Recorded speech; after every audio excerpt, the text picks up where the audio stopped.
Hello guys, welcome back to my YouTube channel T-Spot. In this video, after 6 years, 7 seasons, and all the spectacular highs and lows of high school football, the Riverdale series finally makes clear what happens to Archie and his buddies from the titular town of Pep. Riverdale is rife with meta-allusions to its Archie comics origins and has no trouble examining the occasionally absurdity of its source material. That's exactly what makes the program entertaining, and it's also what has allowed Archie comics to remain successful for close to 85 years. The Riverdale series finale thinks about how to bid goodbye to tales that never truly end in an inventive surprise that fits in keeping with the rest of the 1955 set Season 7. In the series' penultimate episode, Jughead, the town's self-described chronicler, and Betty decide to retain both the good and bad memories from the more somber Riverdale of the first 6 seasons. Archie and the gang decide to restore their happy memories. The focus of Riverdale's finale shifts to an 86-year-old Betty's desire to visit her hometown and relive her last day of high school after that. In an emotional climax to Riverdale's 7-season run, Betty gets her wish and viewers discover what happened to Archie and his companions thanks to an apparently omnipotent Jughead. Archie, Jughead, Betty, and Veronica all end up together at the end. The choice of Betty or Veronica, the all-American teen Archie Andrews, is at the center of most Archie comics tales, with the characters teaming up in various configurations throughout the course of the first 6 seasons. Riverdale's premiere already foreshadows the impending romantic turmoil. The division of viewers into different groups, similar to those of comic book fans, raises the stakes for Riverdale's in-game couplings. Of course, there is no way to please everyone, which is the problem. In spite of this, Riverdale manages to give the core 4 a rather amazing twist while also making sure additional fan favorites remain together. Fans of Choni will be delighted to learn that Cheryl Blossom and Tony Topaz stay together for the rest of their lives and grow old in the Oakland Hills. The same is true for Kevin Keller and Clay Walker, who spend the rest of their lives together. The old Archie comics conundrum about Archie, Betty, Veronica, and Jughead is solved by Riverdale by revealing that the 4 main characters are a polyamorous quad. They were aware that they all had affections for one another once their memories were restored.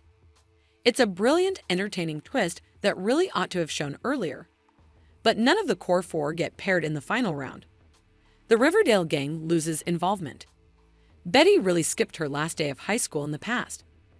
Jughead's ability to travel through time and space, however, allows her to receive much-needed closure. In order to fulfill her dying dream of seeing how it was, how we were, Betty enters her childhood bedroom through a magical portal. Betty, who is now a little girl, is ecstatic at her sister's homecoming and her mother's newfound freedom. Due to her advanced age, Betty occasionally forgets what happened to her pals. In other instances, she admits that she and the rest of the Riverdale Season 7 cast of characters lost touch, which is the reason for her ignorance. The Riverdale teenagers make a commitment to stay in touch, but eventually drift apart. One of the most tragic realizations in the whole Riverdale finale is this one. It feels like an all-too-real twist of fate given the show's sometimes sincere, nostalgia-fueled style. Omniscient Jughead informs a repentant Betty that that's what today is all about, remembering and getting one more chance. The statement, "no regrets." Betty seizes the opportunity to say goodbye, but she doesn't try to undo the past, not even when Archie acknowledges that he believed they would end up together. Archie is told by Betty, "That's a wonderful sentiment, but that's not what happens in the future." Riverdale recognizes Archie comics' timelessness. A star-crossed the first of the core 4 to have decided on her intentions after high school is Veronica, although she is not the only one of the quad to leave the area. Archie wants to work in construction and create all of the country's roadways, from the Atlantic to the Pacific, in a nod to Riverdale Season 1. On their final night together, Betty advises them to refrain from acting like wet blankets in the future, which eases the tension. Jughead confesses, "If I had to go through high school twice, which we did, I'm happy it was with you 3 yahoos." The emotion accurately captures the almost universal nostalgia for high school, but it also makes a more ironic reference to the Archie comics. Although the characters and their storylines have evolved and grown throughout the years, they are still present. In the end, Riverdale is no different from the other Archie comic stories in that they are timeless at their essence.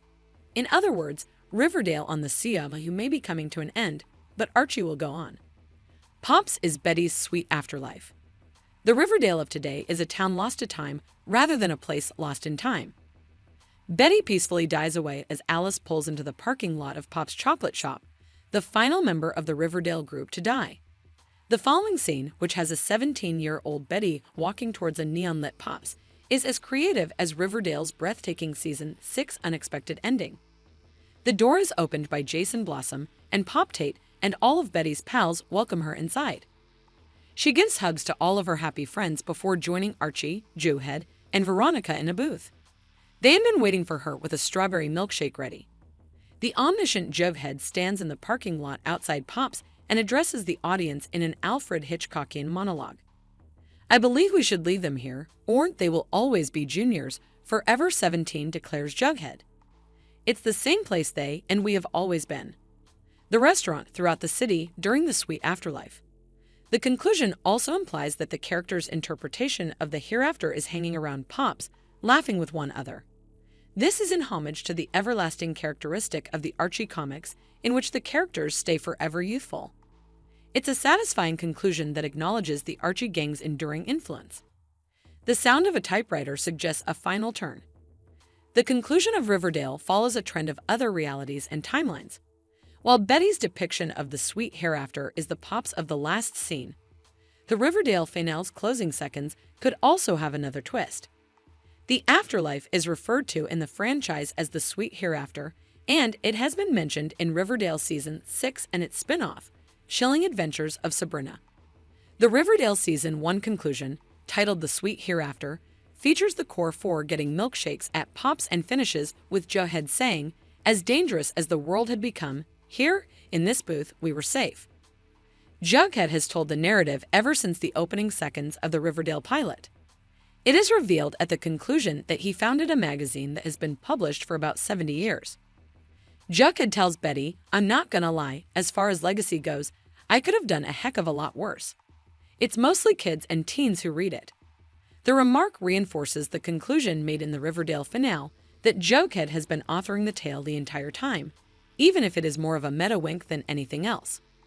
The Riverdale title card occurs after Jug bids the camera Hitchcock-inspired farewell and is accompanied by the clicking of a typewriter and the tinkling of someone sliding its return.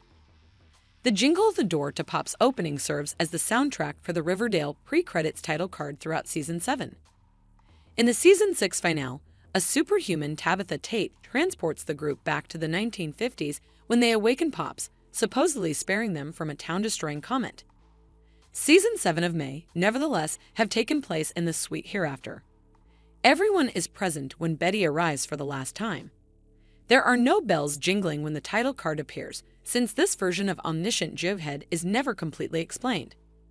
The typewriter noises indicate a final meta surprise that makes the Riverdale series finale one to remember. Let us know what you think in the comments below. And don't forget to like, subscribe, and share the video. Thank you for watching. See you soon.